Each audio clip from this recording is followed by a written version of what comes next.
Hey everybody, I'm Anne-Christine Diaz, Creativity Editor at Ad Age, and I'm here with... Ishan Sherwood, Associate Creativity Editor in New York. And Alex Jardine, Associate Creativity Editor in London. Yes, so we're coming to you from LA, New York, and London, and we're gonna count down our favorite ideas, our favorite innovative brand ideas of the past week. So, before we kick off, make sure to tell us in social where you're watching from and who you are so we can give you a shout out. And if there's any work that you guys might want to bring up or talk about that we don't, maybe leave those in the chat. Maybe we'll get a chance to talk about those later. So how are you guys this week? What do you think of the work this week? Yeah, it's been good. It's still really strong for August, I think. I think we're seeing a lot of stuff that maybe was delayed from earlier in the year. I don't know, but also just, new stuff starting to come out for the fall as well, maybe. Yeah, why are you creating so much work? This is supposed to be like a slow time for us, but it is not. I think next week will also be interesting. I see a lot of things embargoed for September 1st, so we'll see what's happening there. I also did think it's interesting. No spoilers, but the number one this week came in earlier in the week, and I think we were all like, "Oh, that's probably number one. That's probably the one that's going to top it because that's really good."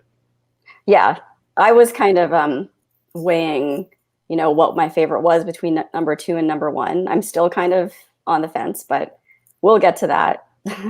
Yeah, and let us know what you think as well. If anyone disagrees with our rankings or our choices, just tell us. Yes, for sure. We'd love to hear from you guys. So let's kick it off with a very interesting product idea. I don't know if it's actually a product idea because it's not for sale, but it's a new line of rolling papers. But these rolling papers aren't for creating joints. They're actually used to make straws for a new line of cannabis drinks. It's called, the company's called Trust Beverages, and they were formed by Molson Coors and Canadian cannabis company Hexocorp. And so Trust Beverages launched, I think, this past week, and they have a whole line of cannabis drinks. So Agency Rethink, which comes up with so many clever ideas, they thought up this idea to create rolling papers that you could turn into straws so you can consume Trust Beverages. I thought it was a really cool way to show that there's more than one way to consume your cannabis. And it was only a promotion, and I think it was given out to, adult customers. But I feel like that could be an awesome, real product idea, and also very eco-friendly. I just wonder how well they work. I would love to try them out. What did you guys think of this idea? I thought it was a really good example of turning an industry on its head and just thinking of something that just fits really well with the consumer. I also think it's very Canadian. It's really eco-friendly as well as being cannabis. So great, that's perfect for the kind of consumer they're presumably targeting. My question is whether you are supposed to then pass the straw or you're supposed to pass the entire beverage with the straw in it. But I mean, don't pass anything these days, all right? Just keep it to yourself. Yes. No sharing. Or could you flip it over, maybe? Would that work? I don't know. Anyway, we have another eco-friendly idea for our next one. So you want to share that one with us, Alex? Yeah, sure. So at number 4, it's an initiative by Brewdog, which is the UK craft beer. Now, there have been a lot of companies claiming to have gone carbon neutral, but Brewdog says that it's going carbon negative. And the way it's going to do this is by planting a whole forest of its own in Scotland. It's bought 2,000 acres of land, and it says it's going to plant 1 million trees in the next 2 years. And this will mean it takes as much carbon out of the air as it emits. I don't know if we can take a look there. There's a little video of them introducing it as well. The science is clear. We're facing a climate crisis. Huge changes needed right now. And that is why Brewdog is now carbon negative. Every single year, we're going to pull twice as much carbon out of the air as we emit. Our carbon, our problem. So we're going to fix it ourselves right here. We've bought this beautiful 2,000-acre chunk of Scottish Highlands to create the Brewdog Forest. And we're going to plant 1 million trees to pull carbon out of the air. The site that we bought for our own forest extends 5 kilometres that way and almost 7 kilometres that way. This all means that by drinking Brewdog beer, you're having a positive impact on the planet. Together, let's make Earth great again. Drink punk. Kill carbon.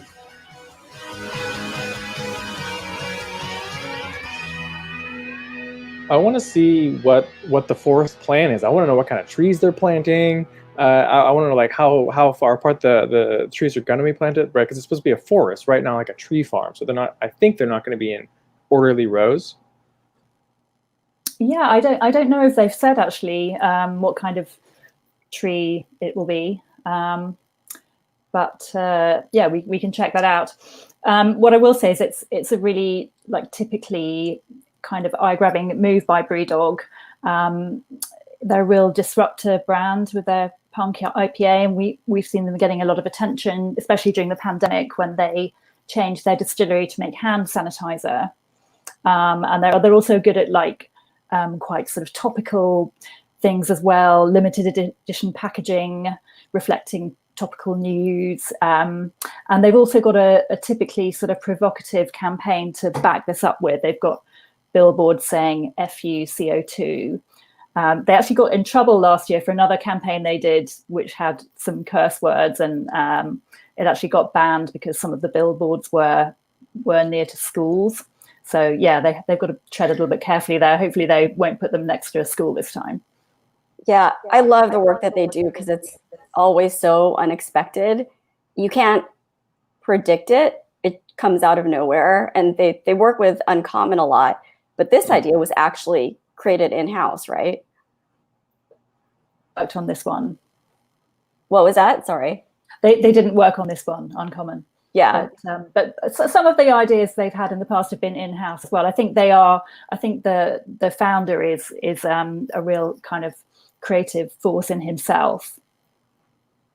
I think it's a good example of, we're seeing a lot more sort of like value-based brand work, and a lot of the criticism around that sometimes is that a brand is just sort of like hopping on a bandwagon or, doing a quick one-off campaign that doesn't have a lasting impact. I mean, we see a lot of organizations talking about like going carbon neutral, but of course, like we're at 412 parts per million of CO2 in the atmosphere, which is not a sustainable level, which means that even if everyone stayed carbon neutral, we don't fix the climate crisis. Now, not every brand going carbon negative isn't going to do it either, but I think this is a good way of sort of like putting their money where their mouth is, like actually planting trees. Ideally, they're sort of keeping the land in perpetuity so that those trees actually stay trees and don't eventually turn into lumber or, I don't know, paper straws. So yeah, I think this is a cool idea. I also think it's interesting if you think about how they're promoting it and how it figures into their marketing compared to, say, if you look back to Apple's environmental play from a few weeks back when with the baby spot where it showed the baby and it was announcing that it was going to reach a specific climate goal by within the next 10 years or so. So all that work Apple is doing is being done internally with its own operations and manufacturing. And with BrewDog, they're just doing something outside the company. So I'm actually wondering what they're doing internally in terms of their own manufacturing processes. If the forest is just part of something bigger. All right, so moving on. At number 3, if you haven't noticed, we are still in the middle of a pandemic, but of course you still need to go out occasionally, do things like buy groceries, pick up your prescription at the pharmacy. So when is the best time to do that? When is it the safest to avoid the crowds? Foursquare, at least if you live in New York City, lets you know with a partnership with Link NYC. They've got these digital billboards up that are familiar to people who've used Foursquare before. It's these bar graphs that tell you when drugstores and grocery stores in a particular neighborhood where this Link NYC kiosk is located are the most packed and, of course, the most barren. So it sort of highlights the times when people should be going to the grocery store in order to avoid the crowds and, ideally, fingers crossed, avoid COVID.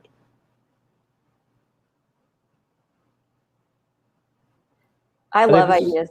Yeah. Oh, go ahead. Sorry. I just think this is a cool way of using the data that Foursquare already has access to, that it is present somewhere, right? You could try to go look on Foursquare to find out when a particular store is like that has the least traffic, and then you could do that for a different store for every single place you're going to go. But these these are just passersby walking around. Even if you don't use Foursquare, even if you don't have it on your phone, can tell you how to stay safe. Yes, and I just love outdoor advertising right now, or digital outdoor advertising that's data-driven. We've seen a lot of it, and usually it's always really delightful, or more than delightful, it's useful. And people say, there's that long argument about, traditional advertising is dead, but this is yet another example of how outdoor is such a vibrant category. We've seen stuff like this done with Spotify, for example. I remember a Burberry campaign from a long time ago that showed you what the weather was like, and it was promoting their raincoats, obviously. But it's another example of how advertising isn't just informative or selling. It's useful. It's helpful to your lives. So I really love this one. Oh, Alex, you're muted. Oh, Alex, we can't hear you. Can you hear me now? In the meantime, we have some shout outs. Oh, we can, but let's go to our shout outs. We have Anne from Cape Town, Jose from Florida, Sandra from Texas, Toya from North Carolina, Jose from Spain, Luisa from New York, Edward from London, Leonardo from Denmark, and Benny from Australia. Hey guys, thanks for joining us. Alex, did you have something to say?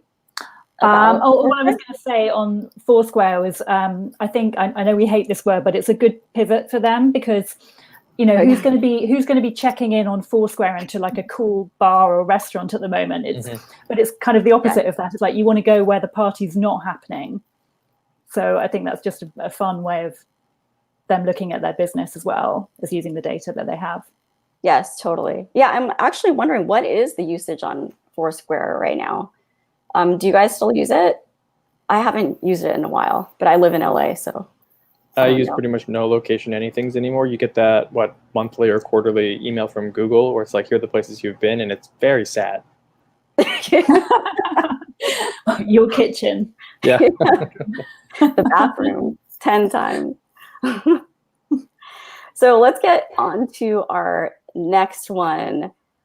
So KFC, I guess in recent years, it's become famous for resurrecting the Colonel in so many ways in its U.S. advertising. But another one of its classic pieces of advertising is its slogan, the finger licking good slogan. But that kind of came under fire earlier this year when the brand released these ads of people really indulging in the chicken, like living out the finger licking good slogan, people licking their fingers in this really sensual spot, and these massive outdoor billboards with people just, sticking their fingers in their faces, enjoying those last bits of chicken. But the brand came under fire because those happened right at the beginning of COVID, or when COVID was starting to take over. So eventually they had to pull those down. But now KFC is coming back and kind of acknowledging where it went wrong with this new campaign from Mother London and the PR company Freud's, where it's telling people to basically ignore the finger licking good slogan by blurring it out on packaging and in ads. So it's just another remarkable move from KFC and Mother London, because they're not afraid to toy with some of the most iconic pieces of their brand. Like, we all remember when a KFC put out that FCK ad because of its chicken shortages from way back when, and it was just a brave move. And again, there's another.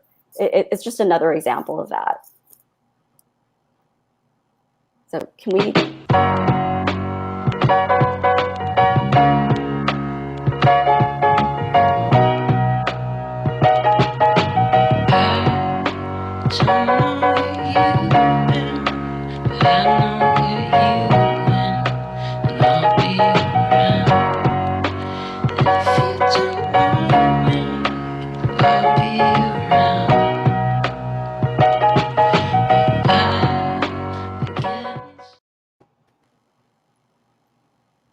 I think with KFC, every time there's new workout, you look at it and go, how did they come up with yet another permutation on packaging or the kernel or something like that? And then you always think, okay, and now what is the next thing that they're going to do? Because there's always a next thing. Yeah, I think it's really fun how they have really leaned into things that have gone wrong for them, like you were saying, Anne, with the FCK thing, and now they've gone, yeah, you know what, we had this thing, it was really unfortunate timing, but we're not going to just brush it under the carpet. We're going to actually have some fun with that, and that's the cheeky tone of the brand that I think they've really managed to capture in the last few years. Yeah, and it's a move that makes the brand look and feel really human. Where they're not trying to maintain this pristine identity. It's like, yeah, we screw up. So now we're just gonna, own up to it and move on in a really fun way. And I feel like that makes the brand really relatable to people. I think it's perfect for the kind of people they're probably trying to target. And it's what a lot of fast food brands have done, but I think they've done it in a particularly good way. And at the same time, reminding people that it does taste good, and maybe it's a shame that you can't lick your fingers at the moment. Yeah. It fits really well with the persona that they've been building up for the Colonel as well, right? Who is dead, but sort of lives on this advertising icon who's kind of wacky and kind of irreverent, and you can imagine him handing you a giant bucket of chicken and be like, "But don't lick your fingers," or Reba McEntire saying it, or one of the 14 other Colonels out there. Yeah. And it didn't retire finger licking good for good. It's saying that, it'll come back eventually. So now I wonder what's going to happen when, all this is over and we can go back to licking our fingers with joy. That's going to be a milestone day, isn't it? The day when you can finally lick off your KFC again. I mean, that's going to be a good ad as well. So yes, they could go to all kinds of places with this. Yeah. So before we go to our number one, Alex, you want to bring up some of the other stuff that we? Yeah. So we're always now just going to talk about a few other things that perhaps didn't make it to the top 5, but which have sparked conversation with us this week, or we thought were interesting for different reasons. And one of them is a font, a typeface, which was developed in Finland by a tech company together with TBWA Helsinki. And the idea is this font uses machine learning to blur out words which are designated to be hate speech. For example, I hate you would be rewritten as I disagree with you. And we had a lot of discussion about this within our team, about whether it would work. Somebody was pointing out that it would have to be installed on the sort of platforms where bullying really does take place, like on some of the social media networks, and perhaps if they didn't install it, then, well, how's it going to work? But I think on the whole, it's a really great idea. It's a really interesting idea. And it just highlights more awareness of this issue, which is obviously really important.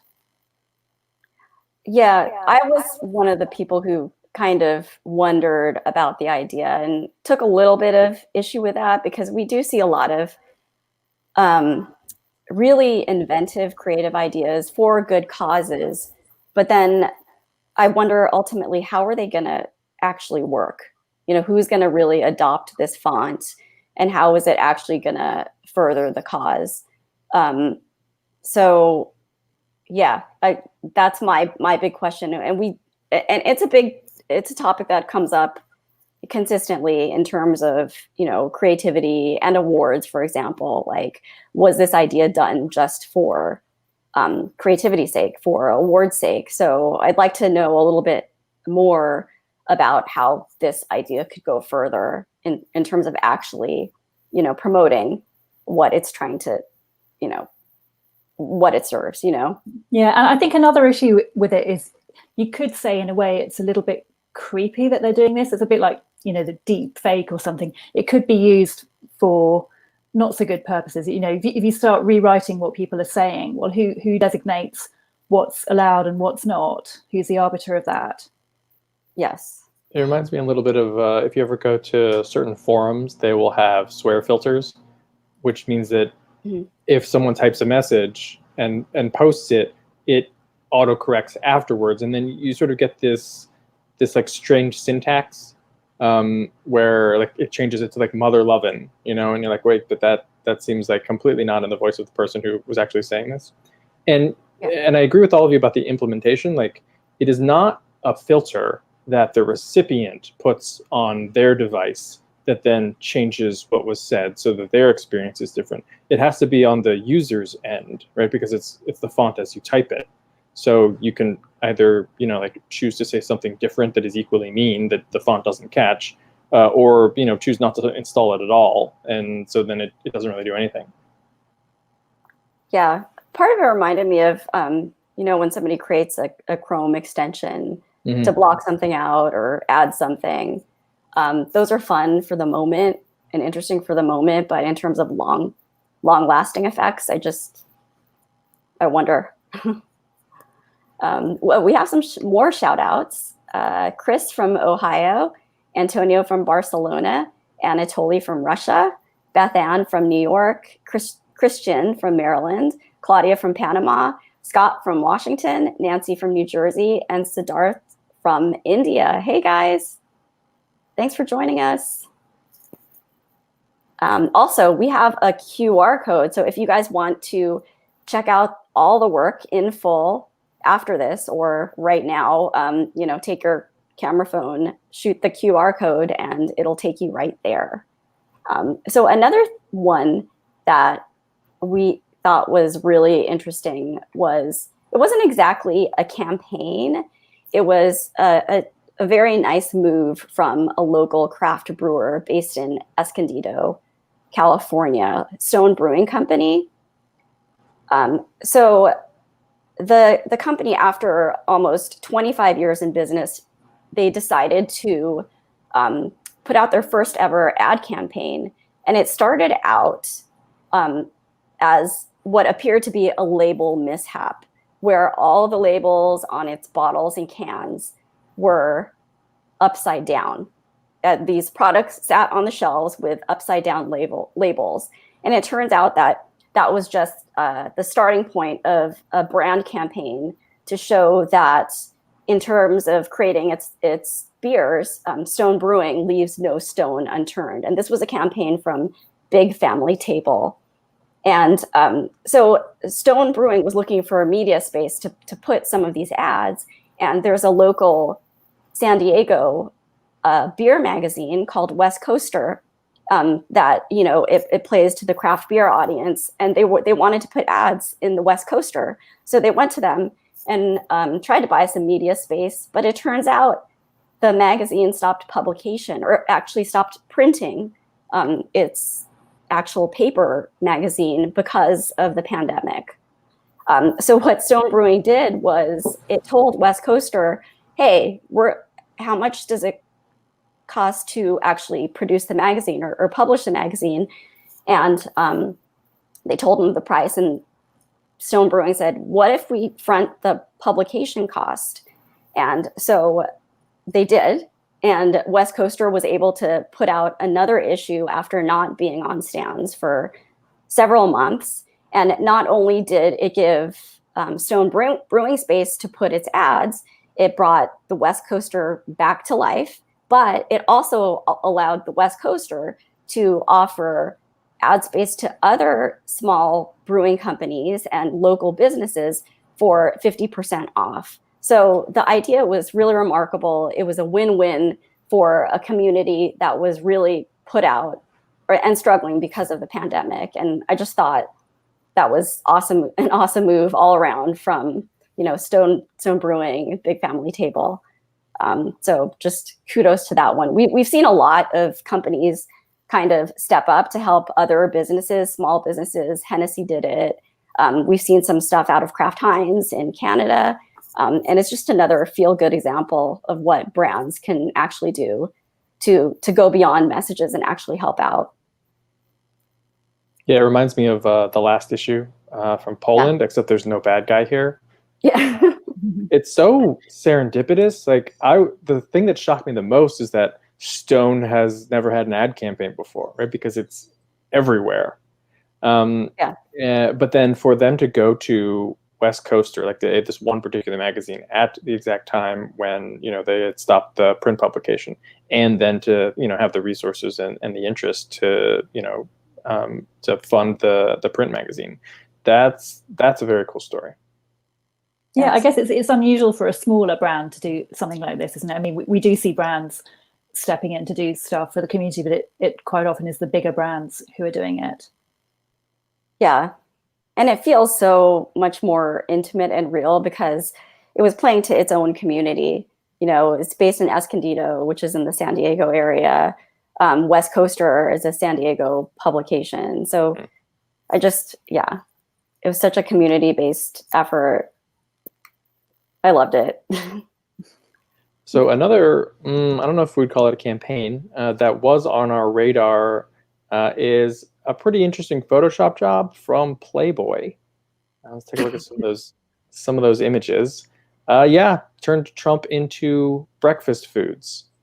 That started as, it got kind of an inside joke among people in the company, and then they decided to actually turn it into something that they would release.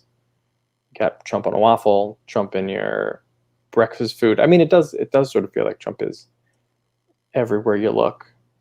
And it was for National Waffle Day as well, wasn't it? It was because the Republican convention coincided with National Waffle Day. But I was thinking, I'm not sure it's the best advert for National Waffle Day, because now I'm just going to think of Trump's face when I think of waffles for the foreseeable future. So I don't know if that's a good thing.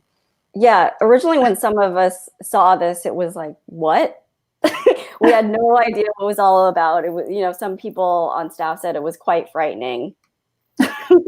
But there was actually a point to it. It's part of the magazine's political commentary. You know, they've long had commentary in terms of politics and specifically Trump. And the idea actually started out from the pancake illustration. If we scroll down,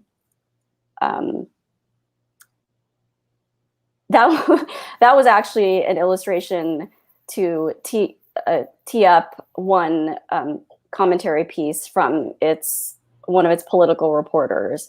And then I think it so happened that National Waffle Day was coming up, and the executive editor's dad, or the executive editor, was having a conversation with her dad, and I think he helped, spark the idea, saying like, why don't you do a whole series of Trump as breakfast foods? And it just turned into this whole thing where they were having a lot of fun. At first we were wondering what the images were about, but if you see the captions, the captions reveal the commentary. Like the waffle image is entitled Waffler, and the donut image is called Doughy Nut, and the cereal image is called Cereal Liar. And there's a Bloody Mary image, which is titled Bloody Caesar. So that's a fun way of, making commentary without actually having to even say too much. There wasn't actually a whole lot in the article itself. It was all photo driven. But it's also just another example of how Playboy just isn't, what we think Playboy is. It has a long history of, politically driven articles, great profiles. So it's another way to show that there's more to Playboy behind the Playboy bunny, or beyond the Playboy bunnies, or what we've come to know the brand as. I mean, given the subject matter, I'm really glad there was no nudity. So. Yeah, it was also interesting that it's not like the Photoshop job was the best in the world, right? But that wasn't really the point of it. I don't know, but I wonder if sort of like the amateurish nature of almost like a collage of putting on was sort of the point of some of it, right? Like, yeah. If your perspective is that, Trump is kind of a joke in this way, that you can like put his face on breakfast food, then that sort of seems like the way that he would do it himself. It just makes it more fun too. Like, yeah, and you can make your own. Yeah, All that right. should have been part of it. Make your own. So let's move on to number one for the week in the top 5. January is a long time ago. A lot has happened since then, but the big news back then was the death of Kobe Bryant in a helicopter accident. Well, he would have been 42 this week. And this week also coincides with Kobe Bryant Day 824, the 2 jersey numbers that he wore during his career. And so Nike put together Mamba Week with a pretty touching and wide-ranging video. Let's take a look at it. Kobe taught us to be better. Don't cheat me. Push it. Wake up every single day to get better today than you were yesterday. Whatever it takes. Better dreamer. Better waker. Better stretcher. Better walker. Better talker. Better walking the walk and talking the talk. Better blocker. Better sprinter. Better loser. Better winner. Just be better. Do the simple stuff right. Better form. Focus. Better friend. Better fighter. Better rider. Better eater. Better leader. Better generation. Better nation. Just be better. Can you do that? Let's go. Back at it.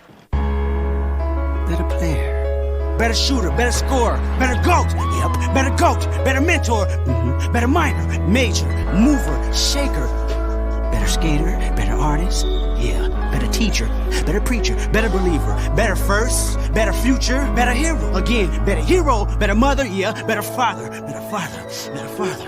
Better father. Better father. Better me. Better you. Better us. Mamba out. Better. Forever.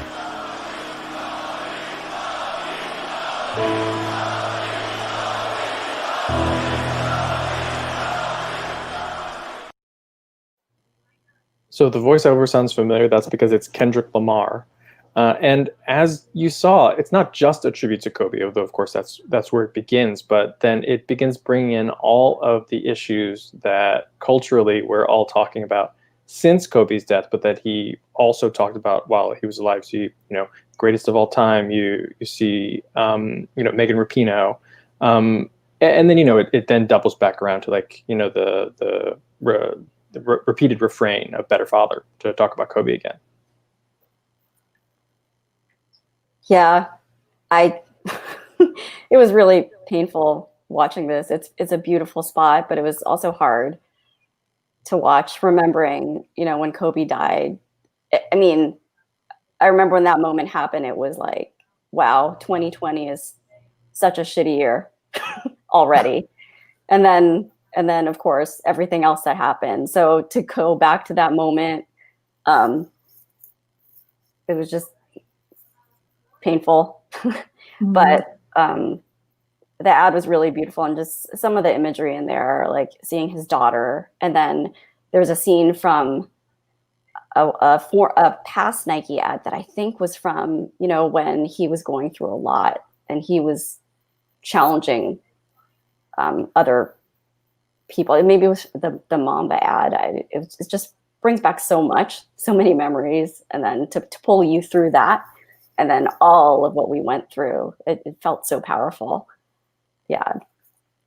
Yeah, I think Kendrick Lamar's narration really kind of crowned that for me. It's just so emotional, and it elevates it from being, just another sad ad about Kobe to being something really inspirational as well as sad.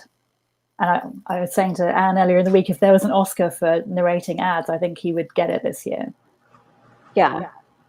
And his delivery is so unique.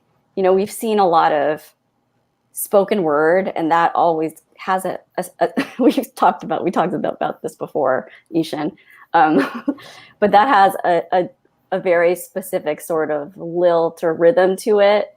But his narration is completely different. It takes it to a whole new place. Mm-hmm. Also, every time I see a new Nike ad this is from Wyden, Portland, and Pretty Bird, I'm always amazed by the editing. Like just a couple weeks ago, you have the Nike spot, and then this one as well. Putting the voiceover along with like each sort of like staccato mention of a role. It's just really impressive work, and I think that honestly for me that's like half of it is it's just like getting this, like nailing this editing. Yeah, and that was Robert Duffy from Spot Welders, who's done fantastic job on so many ads. So kudos to them as well. But yes, yet another brilliant Nike ad. But that wraps up this week's Top 5 Live. Make sure to check out more of the best work, the best creative at adage.com/creativity.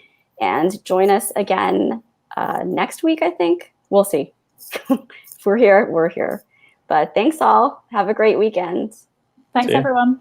Thanks.